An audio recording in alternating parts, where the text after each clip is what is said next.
Agar siz Twitterda bo'lsangiz, eng arzon va sifatli kiyimlar qayerda sotilishini bilmayapsizmi? Buxarskiy metrodan chiqqaningizda bir ostanovka yurib kelasizda va Rio magaziniga kelasiz.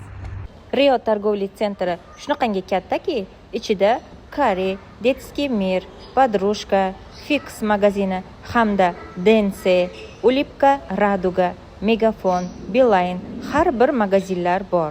Xarajat qilgani hattoki OK supermarketi ham joylashgan. Men sizlarga tavsiya qilgan Mos moda magazinida ko'proq erkaklarga juda ham vibr katta hamda arzon.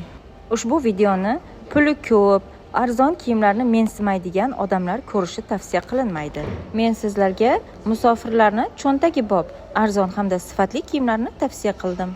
Sovuqlar tushdi, yaqinda qahraton qish keladi.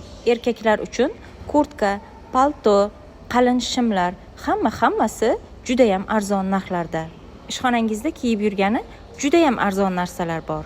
Bu kurtkani narxini qarang. Ayollar uchun ikki taraflama kurtka 1300 rubl. Qish mavsumi uchun hamma kiyimlar mavjud. Ushbu magazindan chiqqaningizda to'g'risida Yume magazini bor. Bu magazinda haqiqiy turetskiy kiyimlar bor. Mos modani kiyimlarini arzon deb nazaringizga ilmasangiz hech qisi yo'q. Uning to'g'risida haqiqiy turetskiy kiyimlar bor. Lekin bu magazinda ham narxlar juda ham arzon. Tavsiya qilaman. Bir marta kelib bo'lsa ham aylanib keting. Bu yerda nafaqat o'zingizga hamda farzandlaringiz uchun ham kiyim-kechaklar xarid qilib ketasiz.